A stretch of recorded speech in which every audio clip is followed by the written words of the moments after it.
लढाई आहे तुमच्या माझ्या गोरगरीब कष्टकरी शेतकरी आणि तरुण बेरोजगार पोरांच्या हाताची। ही लढाई आहे आपल्या सर्वांची। आदरणीय महाराष्ट्र राज्य काँग्रेस कमिटीचे प्रदेशाध्यक्ष नाना पटोले इथं आलेले आहेत। एकदा जोरदार टाळ्यांच्या गजरामध्ये त्यांचं स्वागत करूया।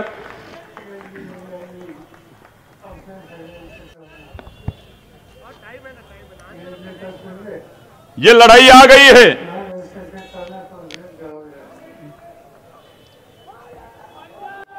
नाना भाऊ पटोले आलेले आहेत। काँग्रेस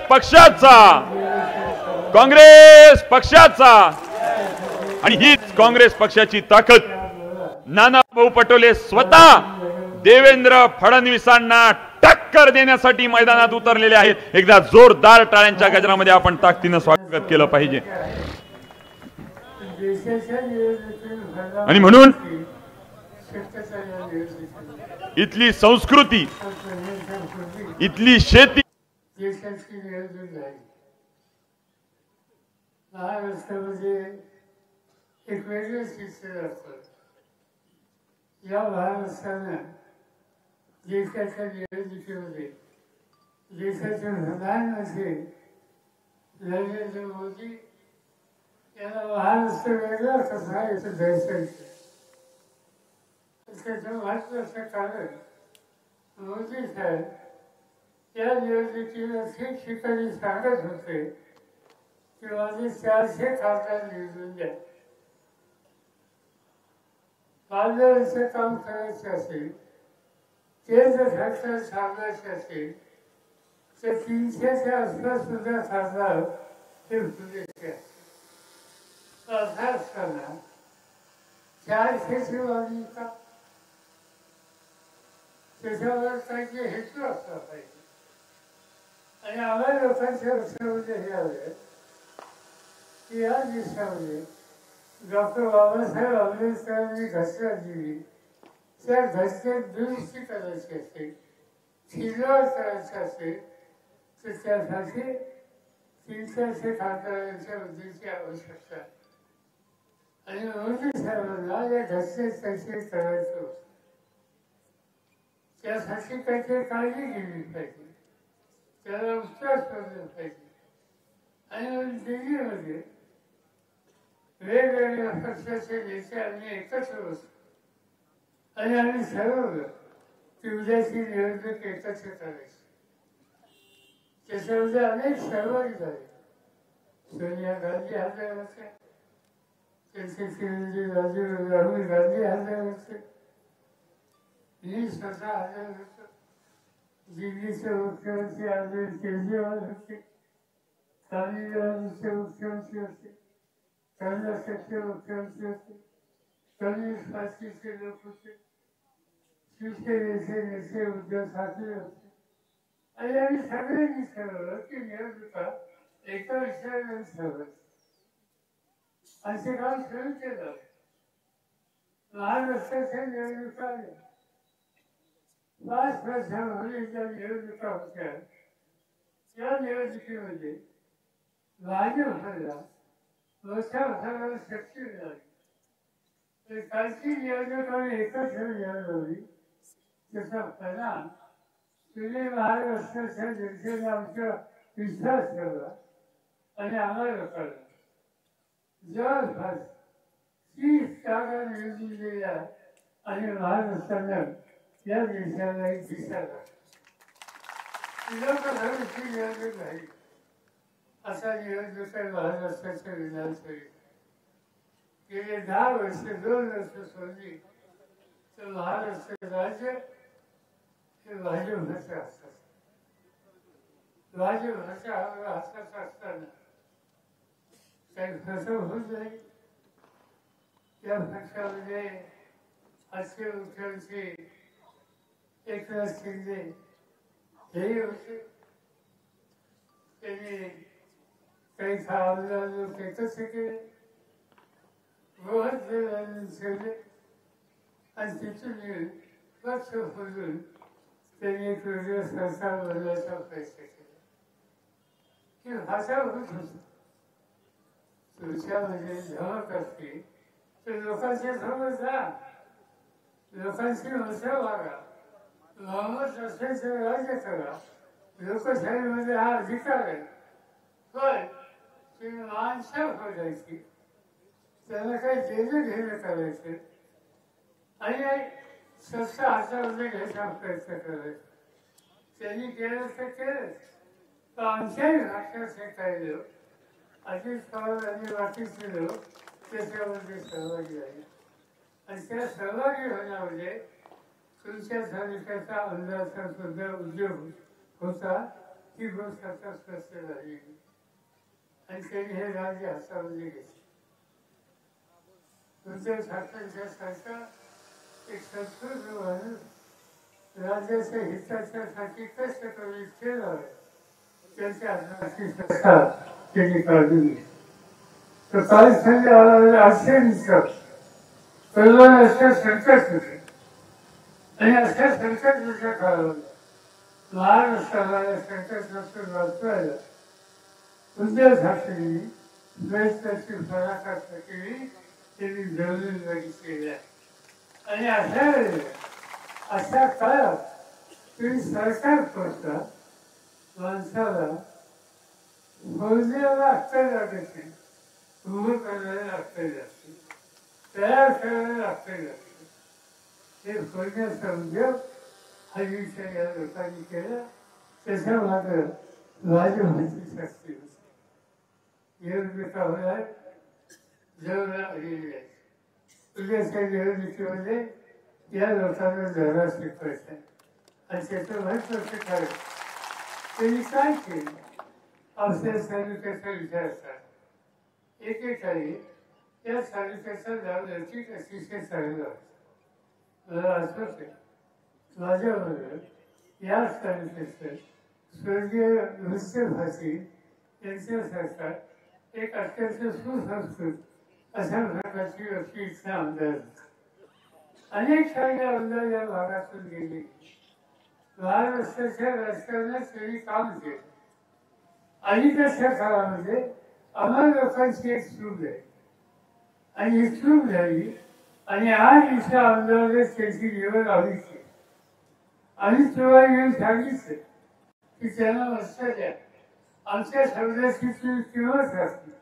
ते त्या निवडून आले आणि अलीकडच्या काळामध्ये आम्ही ऐकलंय का माझा प्रयत्न असा होता की महाराष्ट्र उद्योगधंद्यात पुढे द्यायचं, शेतीमध्ये पुढे द्यायचं. त्यासाठी जे जे काही कष्टाची करायची.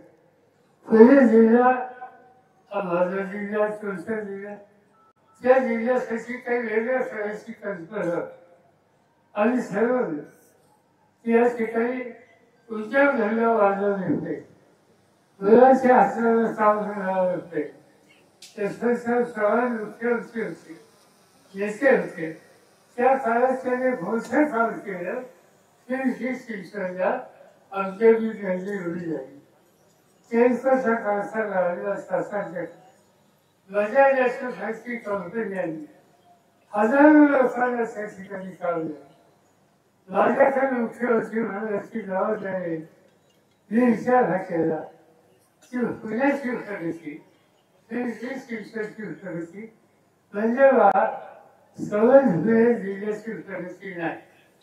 आणि पुणे जिल्ह्यामध्ये जसं तेहतीस शिक्षणाला कारखानदारी उडी लागली तशीच कारखानदारी जिल्ह्याच्या इतर ठिकाणी करूया. त्यासाठी पहिली निवड आम्ही केली ती साखरची केली. साखरच्या भागामध्ये अनेक कारखाने आले. तिच्या झाली थांबलं नाही. शाश्वत तिथे कारखाने काढली, जेजुरीला MIDC काढली, तिथे कारखाने काढली, वाराणसीला MIDC काढली, तिथे कारखाने काढली, भिगवणच्या जवळ MIDC काढली, तिथे कारखाने काढले, इंदापूरला MIDC काढली, तिथे कारखाने काढले, राजगावला MIDC गेली, तिथे कारखाने झाले. पुण्याच्या आजूबाजूला अनेक कारखाने उभे केले. सर्वांच्या हाताला काम द्यायचा प्रश्न. कारखानदारांचे काही प्रश्न नाही ते आम्ही लोक करत होतो. तर आम्हाला या भागाचा विकास करायचा. तर एक ठिकाण असलं होतं आणि त्या ठिकाणामध्ये उद्योजकांना आम्ही पाठवलं. त्यांनी कारखाने उभे केले, पण त्यांची सगळ्यात तक्रार की आम्हाला या ठिकाणी दमदस्ती केली जाते.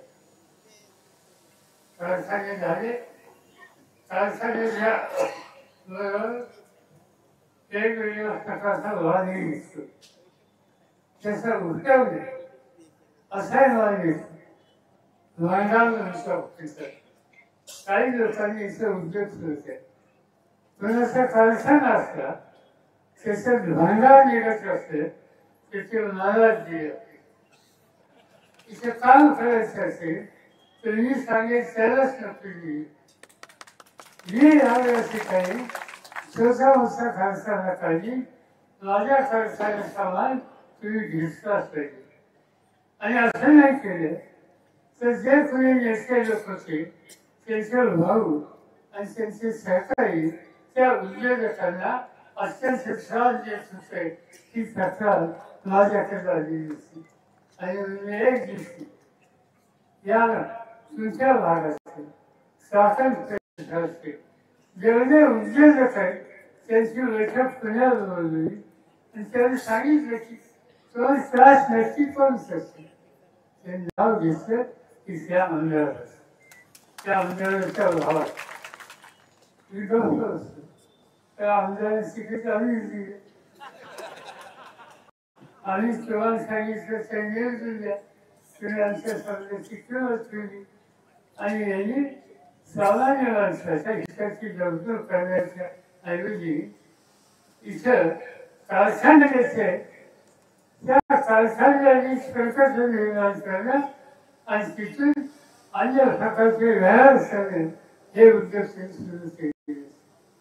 आणि हे सगळं करत असताना त्याच्यावर आणखी एका गोष्टीची माहिती मला सांगण्याची आवश्यकता नाही, पण ते सगळं व्हायचे.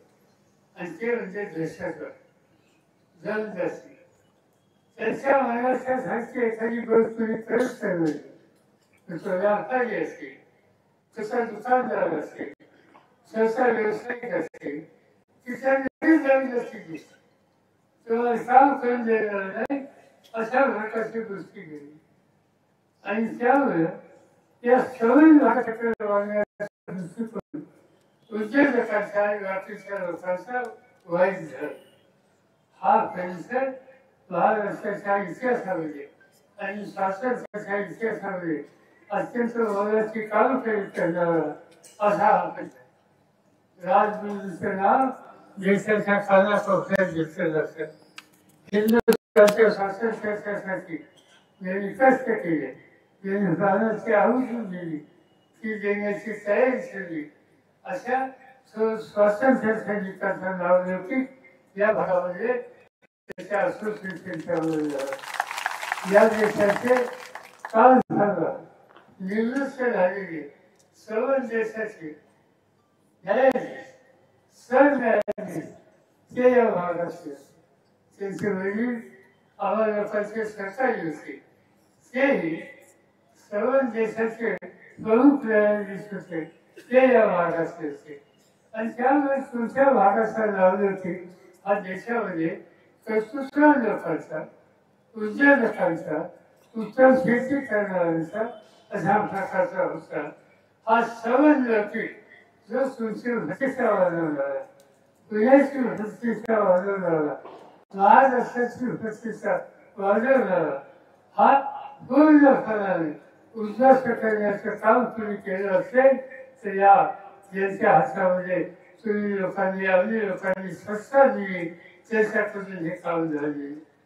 आणि ते काम दुरुस्त करायचे असेल तर या निवडणुकीत चर्च घ्यावं लागेल. शेतकऱ्याच्या दृष्टीने अनेक कामं करायची असतील तर इथं बदल करण्याची गरज आहे. पुणे जिल्ह्यामध्ये अनेक साखळी कारखाने मिळाले. हे संख्येमध्ये अलीकडच्या काळामध्ये ऊसासंख्यिक घेतलं जातं. पण ज्यांच्या सरकारने सत्ता दिली त्यांनी कधी हा विचार नाही केला इथं ऊस आहे पण शेतकऱ्याच्या वालाला केव्हाच मिळाला एखादा साखर कारखाना अफगाणिस्तानला त्याच्यात त्यांनी प्रयत्न केली. या लोकांनी उद्योग केले, संघर्ष केले, बाह्य केली. काही गोष्टी जास्त मी सांगत नाही, पण मी लक्ष टाकलं त्या गोष्टी बाहेर तुम्हाला कळलं नाही. मी लक्ष टाकलं नसतं तर त्यांची जागा असतो. ते सगळं करण्याचे उद्योग या लोकांनी त्या ठिकाणी केलेले. आज अनेक गोष्टी त्याच्यामध्ये सांगता येतील. जैसे शिस्त हे वाजू आज तुमच्या उपलब्ध येत आहे. ते सांगतात तुम्हाला की मी नुसतं थांबणार राहणार आहे, मी वंचित होणार आहे, मला वंचित तुमच्या करणार आहे. त्यांचं काय कर्तृत्व आहे, त्यांची भूमिका काय हे तुला सगळ्यांना माहिती आहे.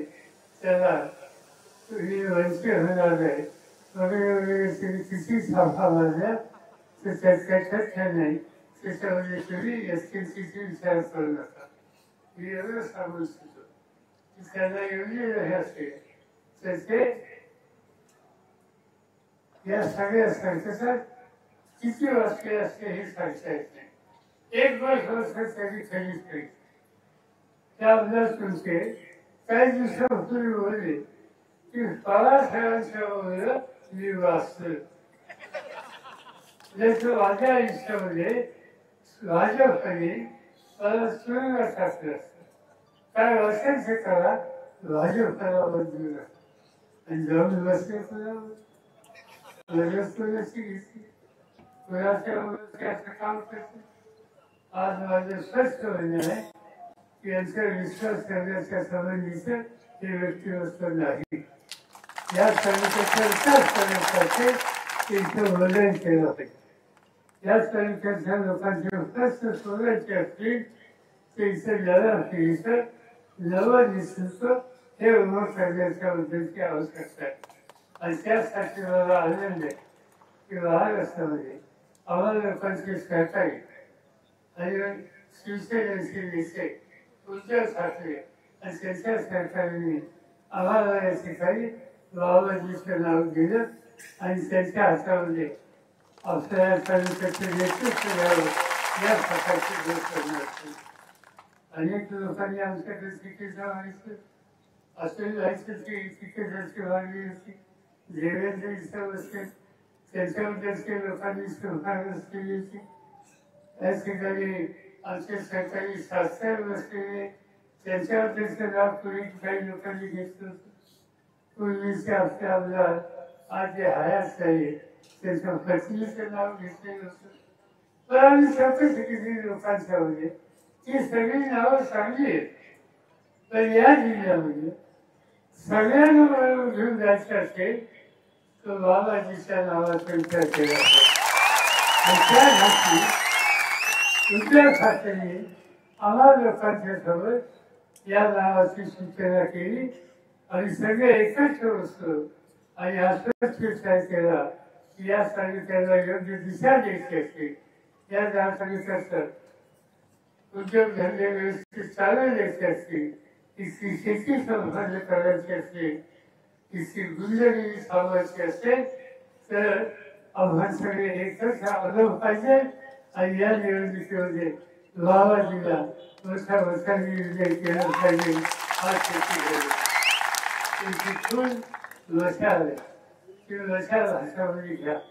माझी खात्री आहे की हा मशाल सर्व तालुक्याला, जिल्ह्याला आणि राज्याला प्रकाश देईल आणि लोकांना उद्याच्या समाज कार्यामध्ये राजकारणामध्ये कशी काँग्रेससाठी आवश्यक आहे या उद्देशाचा मार्गदर्शन करते. आणि त्यासाठीची निवडणूक अत्यंत महत्वाची. आज या ठिकाणी हजारोच्या संख्येने तुम्ही उपस्थित आहात. मला आनंद एका गोष्टीचा आहे की जवळपास जेवढे पोलीस आहेत तेवढ्या आमच्या भगिनी या ठिकाणी होते आणि भगिनी सुद्धा या कामात त्यांचे घातलेले आहे.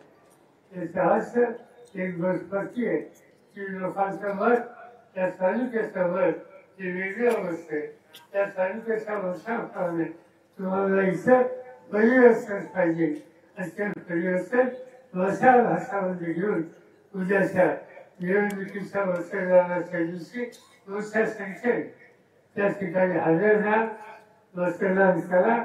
वसाने वसन लावा आणि पुणे जिल्ह्यामध्ये एकाच तालुक्यामध्ये चुकीचं राजकारण चालले ते स्वच्छ करण्याच्या कामात आम्हाला सगळ्यांना साथ करा हीच विनंती करतो आणि आपल्या सगळ्यांची रजा घेतो. मला आणखी एक सवाल आहे त्या सगळ्यांना जायचे त्यामुळे